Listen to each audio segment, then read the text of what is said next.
Right, hello. Welcome to another Zero to Hero video by Mr. Holmes.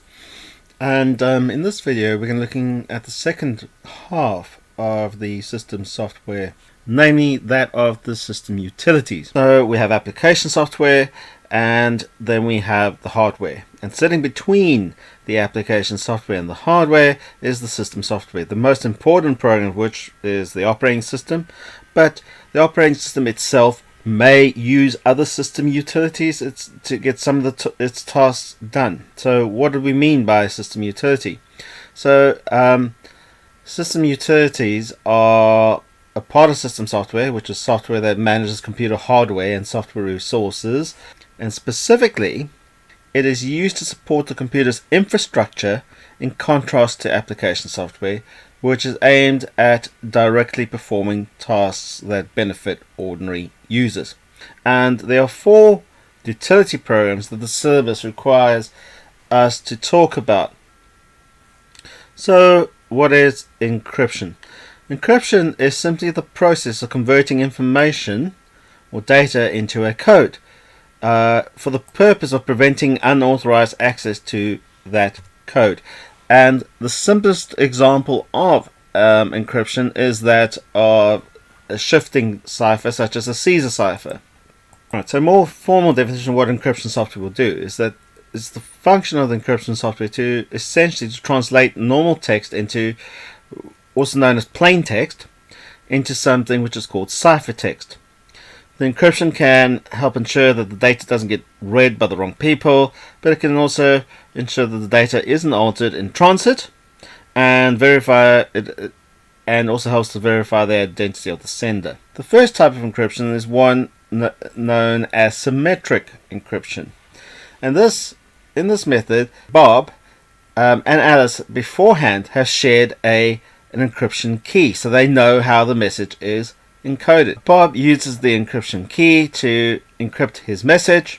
Alice then uses that same encryption key to decrypt the message. Bob and Alice can communicate with relative safety. Now, the system works well if Bob and Alice can actually meet up or in some way exchange the encryption key by some other means, but in practice, very often we want to communicate with people that are not geographically located near to us. What happens when we want to communicate with somebody across the world that we don't even really know, but we still need the data to be encrypted?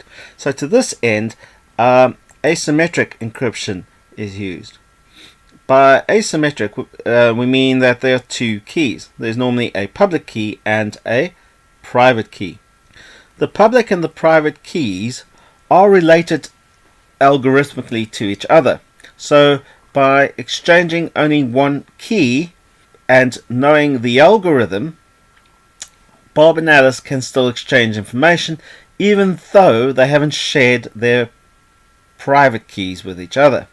So Bob would use the public key to encrypt the data, and Alice would use her private key to decrypt it. So full disk encryption is really important in the enterprise world, because if a laptop falls into the wrong hands, it means yes, the company has lost a laptop, but at least the data will not have been compromised.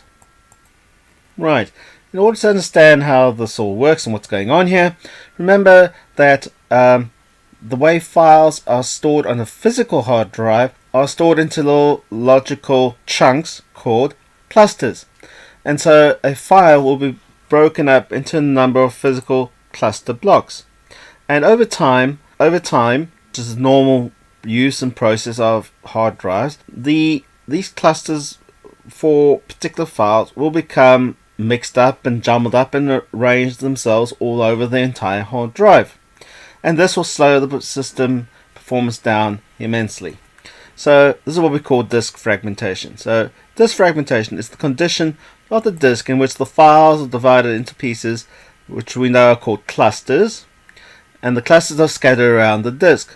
Fragmentation occurs naturally when you use a disk frequently, creating, deleting, and modifying files. At some point, the operating system will need to store parts of the files in non-contiguous clusters. Defragmentation is the process performed by a system utility program called a defragmenter, which increases the disk access speed by rearranging the files stored on the disk to occupy contiguous or continuous located clusters. And so in our diagram over here, we can see in the fragmented disk, the red file clusters have been scattered over the disk, and after the disk has been defragmented, those file clusters have been grouped together in a nice logical sequence so that that file can be accessed quickly and efficiently. Defragmentation is a technology used to optimize hard disk drives. It should not be used for SSDs. There are two reasons that you should not use defragmentation on an SSD. The first reason is that it's completely and utterly pointless because SSDs are a direct access technology. It's very similar to RAM in that you can directly address it. There are no moving parts. It's a solid state device. But secondly, and more importantly, remember that SSDs are built on a floating gate MOSFET, which means over time the floating gate will break down given the number of writes and erase cycles that each memory cell has to go through. So after about 100,000 to 1 million write cycles or erase cycles, the storage will break down and the SSD will then no longer work. So the process of defragmenting an SSD would actually just simply perform literally thousands of erase writes onto that disk that you don't need to do, and thereby dramatically shortening the lifespan of that SSD drive. So bottom line is, SSD drives, do not defragment them. Compression. What on earth is compression? Compression is the process of encoding information to use fewer bits than the original representation. Compression falls into two types. You get lossy compression, where we actually lose some information, or lossless, where the process is completely reversible. What are compression software? It's a system software used to encode a file or a data stream so that it takes up fewer bits than the original. Why would you want to do this? Well, the most common reason is that we want to transmit this information over a network, and therefore the smaller the packet size, the more efficiently we can do this. And the other reason would be perhaps you have a slightly limited capacity to be able to store this information. Maybe you were backing up to a DVD, for example, and so the more compact you can make the data that you're backing up, as long as you can restore it, it might take longer, but as long as you can restore the information, it would be worth doing. Lossless compression examples include things like zip. Lossy compression includes things like an MP3 file format. So briefly looking at these things in a little bit more detail. Lossless compression algorithms means no information is lost during the compression process. Therefore, a compressed archive can be fully restored to its original version when decompressed without any loss of the original quality. Examples include the FLAC, ALAC, PNG, and HUFUV. Let's turn our attention now to lossy compression. In lossy compression, an example of this would be something that would probably be done in a JPEG. So I maybe have really high resolution image, and each pixel, I might have literally thousands upon thousands of pixels. Now, given the number of pixels that there are in this image, the human eye would not really be able to distinguish individual pixels or even differentiate the color difference between those individual pixels. What would happen is one method is something called a 9:1 averaging. So you can see in the original image over here, those are 9 individual pixels amongst thousands. And so what the algorithm will do is it will average out those colors and reduce all 9 of those distinctly different pixels to one single averaged color. Now, to the human eye, this is quite adequate.